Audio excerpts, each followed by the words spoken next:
जंगल में रहता था एक कालू कौवा। उसकी पत्नी का नाम था गोरी और उनका एक बेटा भी था जिसका नाम जग्गू कौवा था। कौवों की अपनी जिंदगी तो चोरियां करते गुजर गई थी और अब वो दोनों पति पत्नी अपने बेटे को चोरियां करने की ट्रेनिंग दे रहे थे। शाबाश बेटा, आज तुम पहले दिन अकेले कोई चोरी करने जा रहे हो। कुछ जरूरी बातें अपने पापा से सीख लो। सबसे पहले जहाँ से माल चोरी करना हो वहाँ से थोड़ी दूर बैठकर इधर उधर अच्छे से देख लेना। पापा मुझे जाने दें, मैं आपसे बड़ा चोर बनूंगा, मुझे सब पता है। सुनो तो बेटा, और जब चोरी कर लो तो पीछे देखे बिना भागना है। और मम्मा अगर कोई देख ले तो फिर? इसीलिए तो पीछे मुड़कर नहीं देखना। फिर कौवे और कौवी का बेटा पहले दिन चोरी करने जाता है। वो जंगल में उड़ान लेता है और उसकी नजर तोते के घोंसले में जाती है जहाँ उसे मीठा और पका हुआ अमरूद दिखाई देता है। वो घोंसले से थोड़ा दूर बैठ जाता है और इधर उधर देखता है। लगता है यहाँ कोई भी नहीं है, मौका अच्छा है। और फिर वो सीधा तोते के घोंसले में जाता है। जग्गू कौवा तोते का अमरूद उठाकर भागने ही वाला था कि वहाँ तोता भी आ जाता है। ठहरो जरा, रुको, मैं देखता हूँ तुम कौन हो, चोर कहीं के। परंतु जग्गू वो अमरूद उठाकर भाग जाता है और तोता भी उसका पीछा करता है। फिर क्या था, जग्गू कौवा आगे आगे और तोता उसके पीछे पीछे। जग्गू जवान था इसलिए तोता उसे पकड़ नहीं पाता और थक कर एक पेड़ पर बैठ जाता है। कमबख्त, मेरी आंखों के सामने ही मेरा अमरूद चुरा कर ले गया और मैं पकड़ न सका चोर को। फिर वहाँ चिड़िया आ जाती है। अरे तोते भैया, आपकी सांस क्यों फूली हुई है? सब ठीक तो है ना? वो अमरूद मैं बहुत मुश्किल से लाया था, परंतु चोर लेके भाग गया। बहुत पीछा किया परंतु पकड़ ना सका मैं उसे। चोर पक्षी का रंग कैसा था तोते भैया? काला, उसका रंग काला था। मुझे तो वो कालू कौवा ही लग रहा था। परंतु मैं अभी अभी कौवे के घर के पास ही आई हूँ। कालू कौवा और उसकी पत्नी तो अपने घर में सो रहे थे और उनका बेटा जग्गू तो अभी छोटा है। तो फिर कोई और होगा। अगर एक बार मेरे पंखों में लग जाए तो छोड़ूंगा नहीं ऐसे चोर को। मम्मा तोता मेरे पीछे भागा और मैंने आपका ट्रिक यूज किया। मैं भागता रहा और वो मेरे पीछे पीछे और वो थक गया। ऐसा ही करते हैं, अगर ऐसे चोरी करोगे तो तुम हमेशा बच निकलोगे। ये अमरूद तो बहुत स्वादिष्ट लग रहा है। जग्गू चलो इसे खाते हैं। एक बार मैं जाकर कौवे के घर देख कर तो आऊं, क्या पता मेरा अमरूद मिल जाए। ऐसा सोचते हुए तोता कौवे के घर की तरफ आता है। क्या बात है बड़ी नाक वाले तोते, कैसे आए हो? आज मेरे घर में चोरी हो गई। एक चोर मेरा अमरूद चुरा ले गया है। तो फिर हम क्या करें? वहाँ तोते का अमरूद तो था नहीं, क्योंकि अमरूद तो कौवों ने खा लिया था। इसलिए तोता डर जाता है। मैं तो आपको बताने आया था कि आप भी अपने घोंसले का ध्यान रखना। कोई काले रंग का चोर फिर रहा है जंगल में। भागो यहाँ से, बड़ा आया काला रंग बताने वाला। हरे रंग का नहीं हो सकता वो चोर।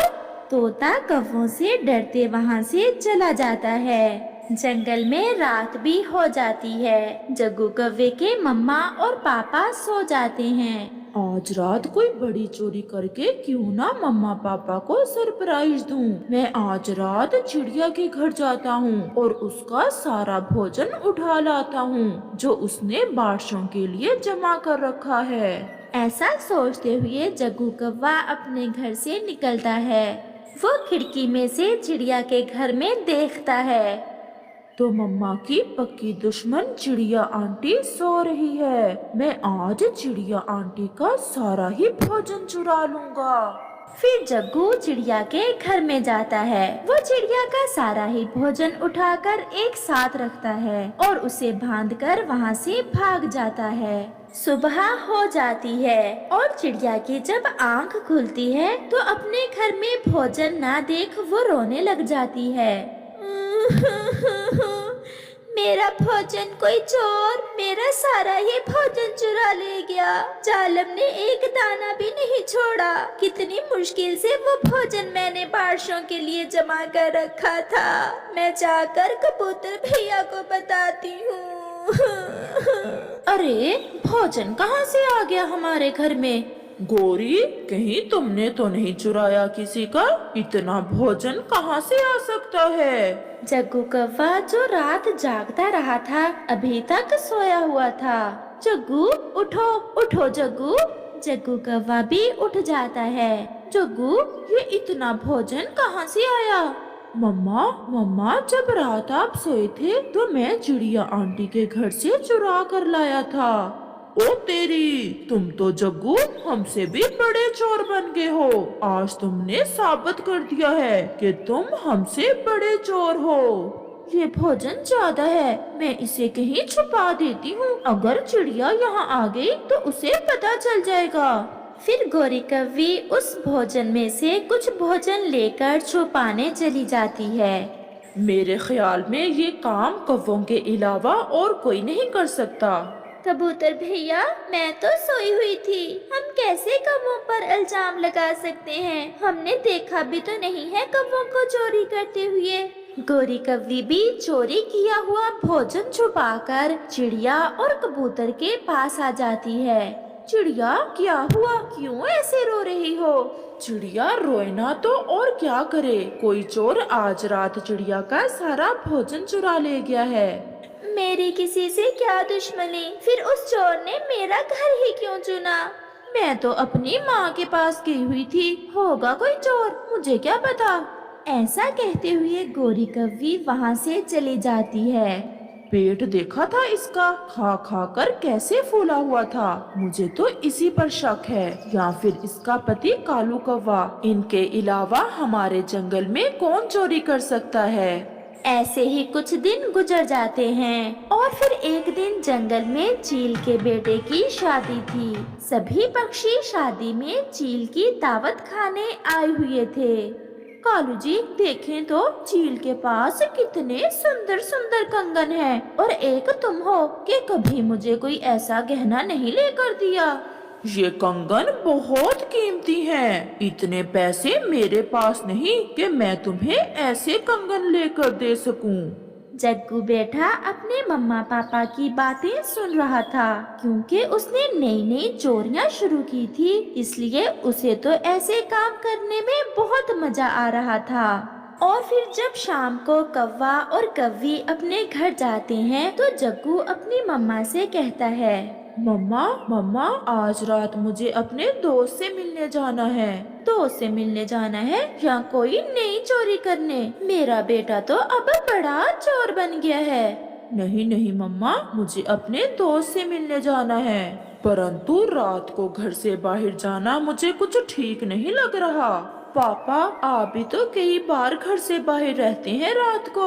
ऐसा कहते हुए जग्गू कौवा वहाँ से चला जाता है। कुछ चलने फिरने दो मेरे बेटे को, मौज कर ले, यही तो दिन है आजादी के। जग्गू कौवा एक पेड़ पर बैठ जाता है और रात होने का इंतजार करने लगता है। और फिर जैसे ही रात होती है जग्गू कौवा वहाँ से उड़ता है और चील के घर की तरफ जाता है। आज तो बड़ी चोरी होगी। आज मैं भोजन के अलावा कुछ और भी चुराऊंगा, और वो है चील के कंगन, और मैं अपनी मम्मा को आज खुश कर दूंगा। फिर जग्गू कौवा चील के घोंसले से वो कंगन उठा लेता है और जैसे ही वो भागने लगता है चील की आंख खुल जाती है। वो उसे पकड़ लेती है। चोर कहेंगे, मैं देती हूँ तुम्हें अपने कंगन। सुबह हो जाती है और चील पुलिस को बुला लेती है और जग्गू को पुलिस के हवाले कर देती है। इसे ऐसी सजा देना कि फिर कभी ये चोरी ना कर सके, कौवा कहीं का। और फिर पुलिस उसे जेल ले जाती है। कव्वे और कव्वी तक भी खबर पहुंच जाती है। गौरी बहन, सुना है जग्गू किसी बड़ी चोरी में पकड़ा गया है। मेरा छोटा सा बेटा कैसे जेल में रहेगा? मैं मर जाऊंगी अपने बेटे के बिना। ये सब तो हमें उस समय सोचना चाहिए था, जब हम उसे चोरी करना सिखा रहे थे। जब चिड़िया का भोजन वो चुरा कर घर लाया था, तभी हमें उसे समझाना चाहिए था। मुझे तो उसी समय पता चल गया था, परंतु मैं खामोश रही। और आप देखो गौरी और कालू, आपके कारण आपका बेटा जवानी जेल में ही काटेगा। और फिर जग्गू कव्वे को 2 साल जेल की सजा हो जाती है। अगर मेरे मम्मा पापा ने मुझे चोरियां ना सिखाई होती, तो आज मैं भी आजाद पक्षी होता। और फिर कव्वे और कव्वी को समझ आती है कि मम्मा पापा की बुरी प्रशिक्षण की सजा उनकी संतान को भुगतना पड़ती है। अपनी संतान को ऐसी प्रशिक्षण दे जिससे वो अच्छी जिंदगी गुजार सके, ना कि ऐसी प्रशिक्षण जिससे उनकी जिंदगी कैद में गुजरे। इस कहानी के कल वाले भाग में आपने देखा कि कैसे कालू कव्वा बुढ़ापे में एक कव्वी से इश्क करने लगता है और वो शैतान कव्वी कैसे कालू कव्वे को अपने जाल में फंसाती है। चिड़िया बहन, अगर कुछ घर में खाने को है तो हमें दे। कालू तो आज फिर घर में कुछ नहीं लाया। वो तो रास्ते में ही एक पेड़ पर बैठ गया था और मेरे साथ चनों की फसल में भी नहीं गया। मैंने कहा तो गुस्सा करने लगा। न जाने कुछ दिनों से कालू को क्या हो गया है, पहले तो वो ऐसा ना था। ये ले गौरी बहन, चनों के कुछ दाने हैं, ये आप और आपका बेटा खा लेना। फिर गौरी कव्वी वो चने लेकर अपने घर लौटती है। जंगल में रात भी हो जाती है। गौरी और उसका बेटा वो चने खाकर सो जाते हैं, परंतु कालू कव्वा तो गुलाबो कव्वी के ही सपने देख रहा था। उसे तो नींद भी ना आ रही थी। फिर आधी रात को कालू कव्वा सो जाता है। अगर मेरी चोंच तेज है तो तुम्हारे भी पंख बहुत सुंदर हैं। और रंग कितना काला है मेरे सुंदर कालू का। मुझे पहले किसी ने ऐसा नहीं कहा। मुझे पहले किसी ने ऐसा नहीं कहा। गौरी और उसका बेटा जग्गू कालू का शोर सुनकर जाग जाते हैं। जग्गू, ये तुम्हारे पापा को क्या हो गया है? कालू जी उठें। ये क्या, आप सपने में उल्टी सीधी बातें कर रहे हैं? सपना? मैं सपना देख रहा था। फिर कालू कव्वा चुप करके सो जाता है। दूसरे रोज कालू कव्वे को तो कुछ ज्यादा ही जल्दी थी। गौरी, मैं जा रहा हूँ। मुझे दूसरे जंगल के तोते ने बुलाया है। मैं शाम को देर से आऊँगा और तुम अपना और जग्गू का भोजन ढूंढ कर ले आना। परंतु कालू जी, इससे पहले कि गौरी कुछ कहती, कालू वहाँ से चला जाता है। उसे आज गुलाबों के लिए मकई का भुट्टा लेकर जाना था। वो सोच रहा था कि वो मकई का भुट्टा कहाँ से लेकर जाए। फिर कालू उड़ता उड़ता कबूतर के घर आता है। कबूतर जी, आपकी भाभी गौरी के पेट में दर्द है और वैद्य जी ने बताया है कि गौरी को मकई के दाने खिलाओ। क्या मकई का भुट्टा किसी से मिल सकता है? मेरे पास है, मैंने तो भोजन खा लिया है। आप ये जल्दी जल्दी से ले जाएं और गौरी भाभी को दें ताकि वो जल्दी जल्दी ठीक हो जाएं।